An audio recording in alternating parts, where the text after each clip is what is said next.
Howdy folks, I'm Luminous Little Yellow, lethargically leaning on lovely lavender. I'm Amber. And that's right folks, we get a little pink, or a little lavender, a little yellow, and those are some springtime colors. Just like the Reddit stories, they're very colorful. Let's get started. Alright folks, and our first letter is titled, Am I a Jerk for Telling My Girlfriend That I Was Born in a Car? I've been with my girlfriend for over 5 years, over which time I've told her a few fairy stories that were more like practical jokes, time bombs, than lies. I've always expected them to get found out. You know what I mean. One of them was that I was born in the Australian bush far from a hospital, which is true. And when my mother went into labor, my father rushed her to the hospital in his ute. Australian pickup truck. True.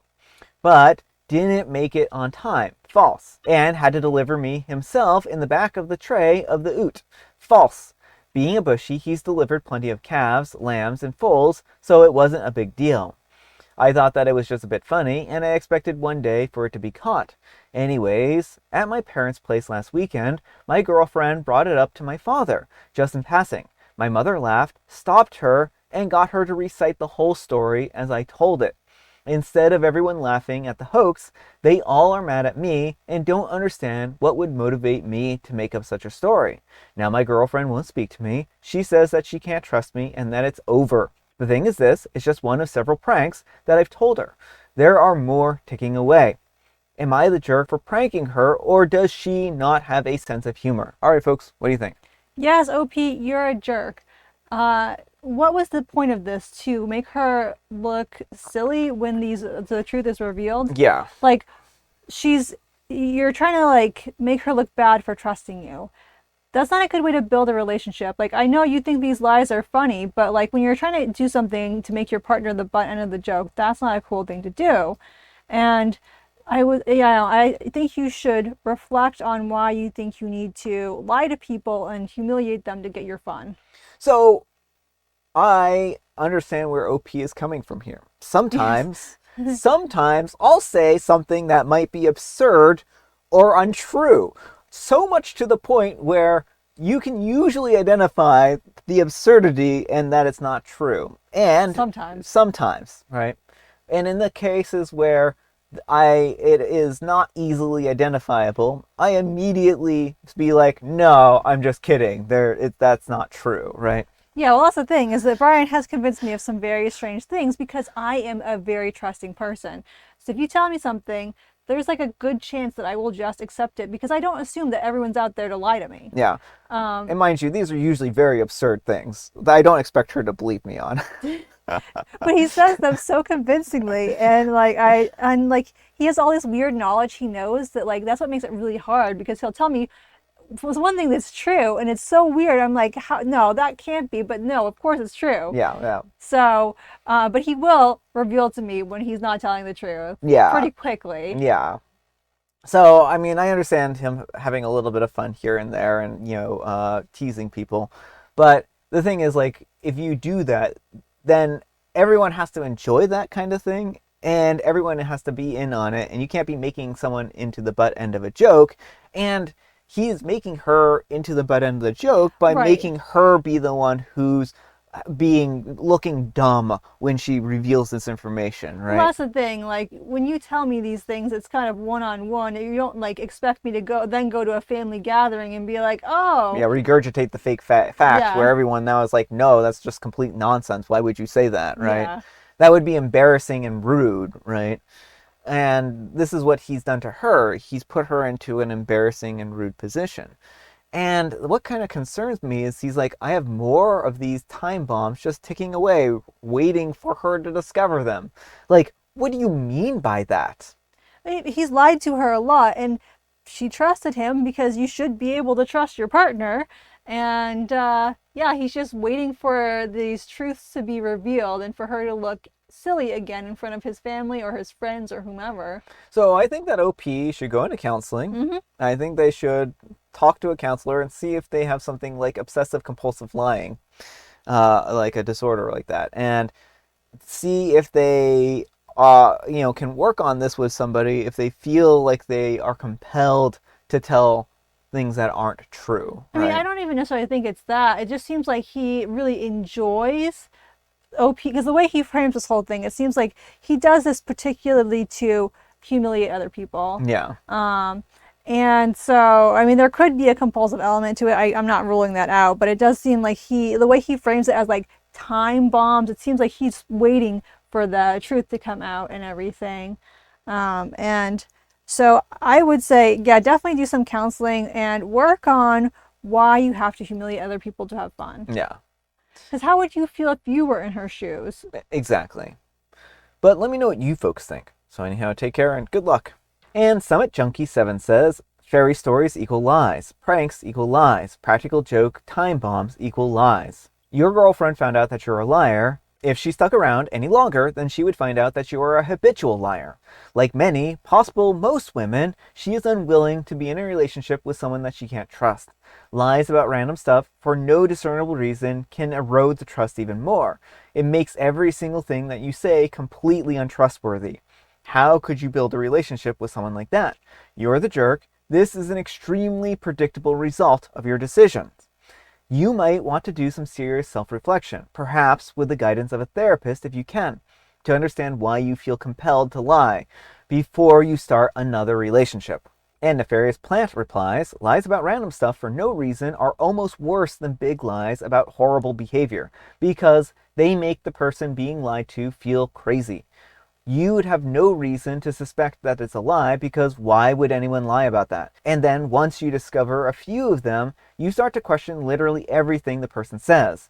But then second guessing yourself, because surely nobody would lie like that, right? Best case scenario OP is a compulsive liar who doesn't realize it's a problem because he thinks that it's funny. Worst case, he gets off on the power of having a partner that constantly is on edge because she can't believe a word that he says about anything. And Macaroni and Milk replies, my husband used to lie to me about everything, just to see what he could get me to believe. He thought that it was a hilarious joke. He would tell me lies about things like this. Then I was bound to bring it up later and look like a fool for believing it. Or he would tell lies about weird random things. Just for like funsies, he'd see if he could get me to believe him. That he didn't really think that Australia was real. All it did was make me feel uncertain, even when I needed the truth and I needed it now. That actually was information that I could trust.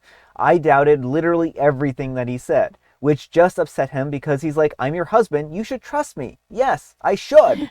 This is not a funny prank. This dude showed that he's able and willing to lie to even the detriment of his partner. And now it's her fault that she just doesn't have a sense of humor because she's responding appropriately. Alright folks, and our next letter is titled, Am I a jerk for telling my girlfriend, a 31-year-old female, that I, a 32-year-old male, refuse to wait another year to propose to please her dad? Some backstory. My girlfriend and I have been dating for 2 years. She's from Miami and I'm from Orlando. We met while she was away from home completing her master's, her first time living independently outside of her parents' house.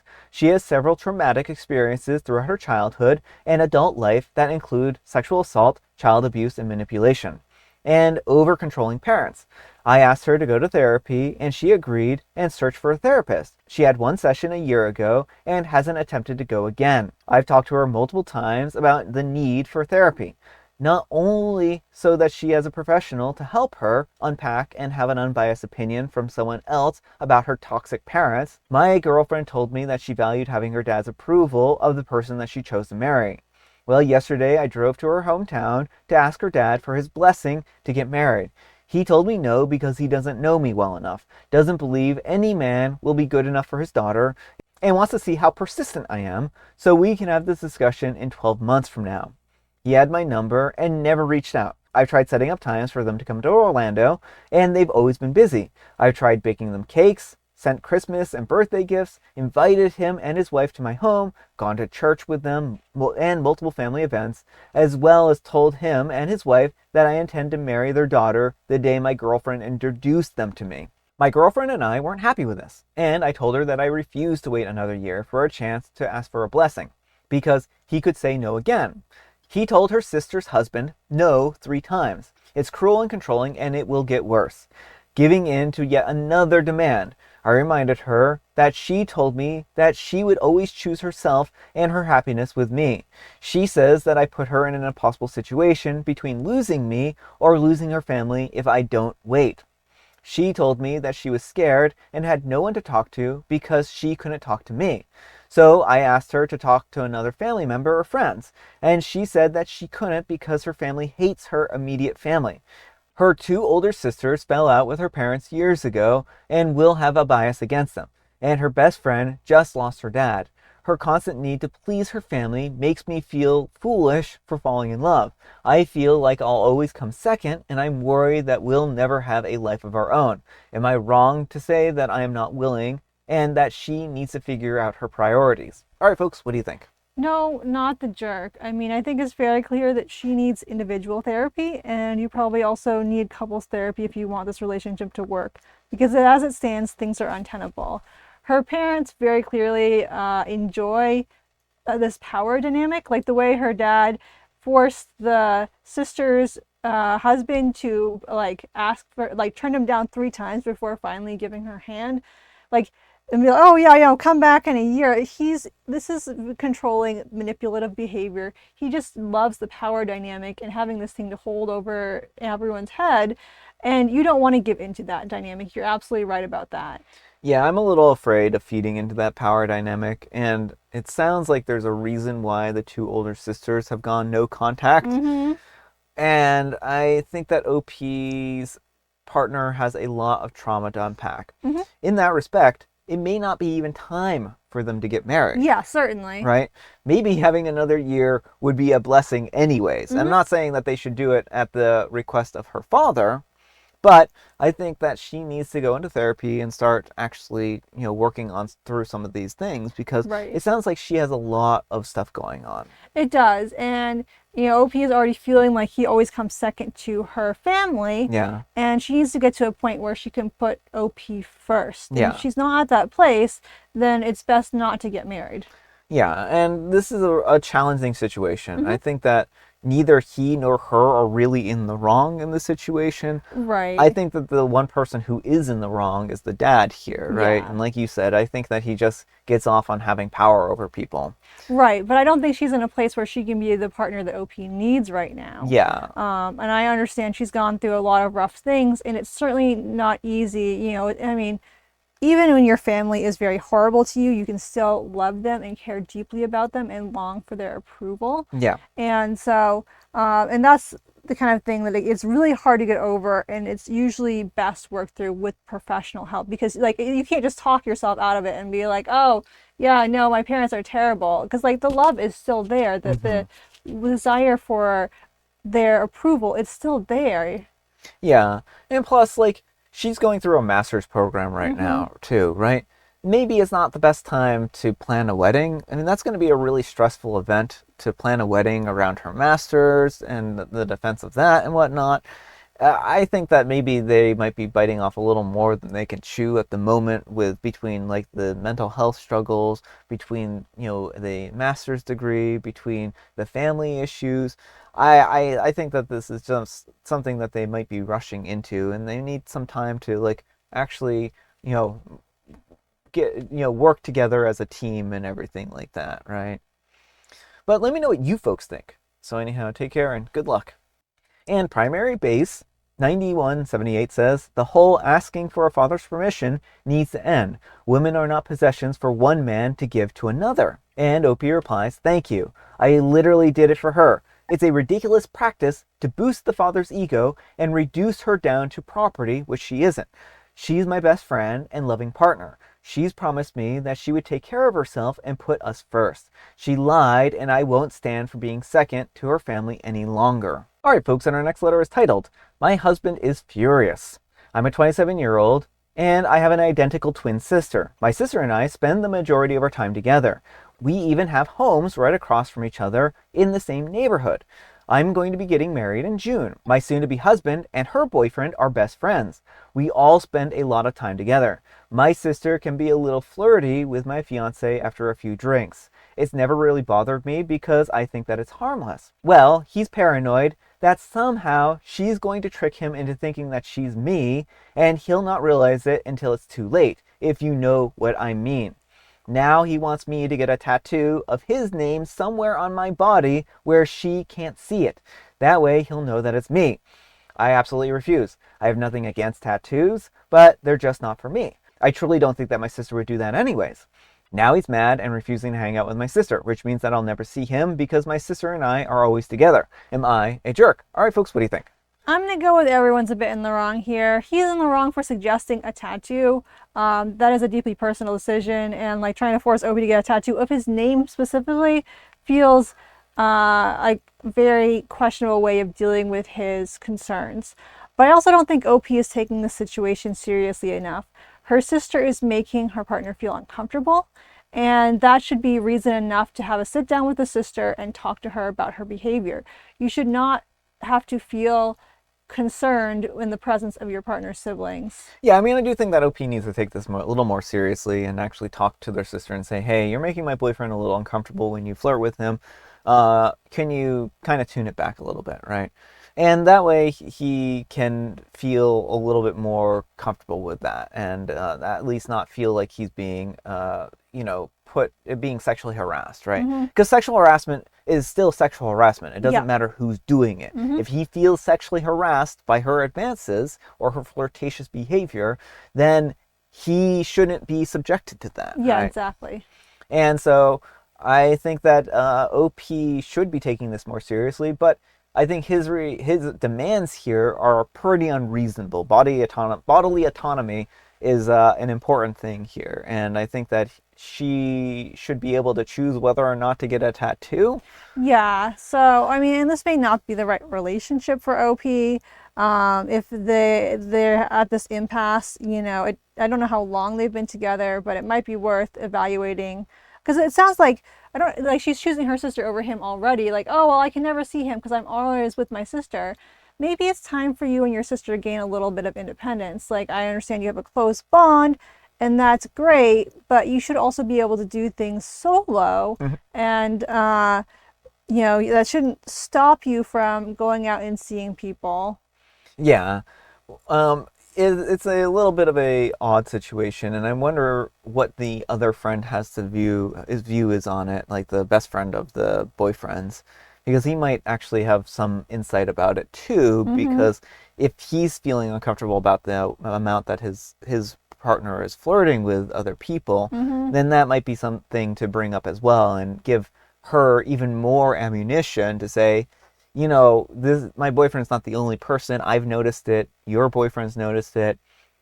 Can you tune it back type of thing, right? Yeah. And as for them and their situation here, come up with like a code word or something like that. Secret handshake, right? Yeah. Well, I'm like, is there not any mark on their bodies that isn't identical? Like Yeah. no moles or anything? Yeah, and that's the question. Is like it doesn't have to be a tattoo. There can be verbal types of things, agreements, and passwords and stuff like that. Because like And if he's so concerned, he might be afraid that OP would give out the password or the handshake or something. It just feels like a very bad situation if he's concerned to this degree about sleeping with the wrong sister. yeah, That doesn't bode well for the situation. It shows no, that he's in a very very uncomfortable position, and it's not good. yeah. But let me know what you folks think. So anyhow, take care and good luck. All right, folks, it is tea time. Grab your beverages of choice. I've got some tea right here, and Amber, she has a joke. What might you call a spectral small dog? Oh, I would call that a spooky pup. And the reason why I would call it a spooky pup is because that's what I called all the spectral small dogs that followed me around the neighborhood with my ghost bones. A Boo-dle. A Boo-dle? There were several of those. And it's National Little Pampered Dog Day. So go find yourself some ghost pups and pamper them with ghost bones.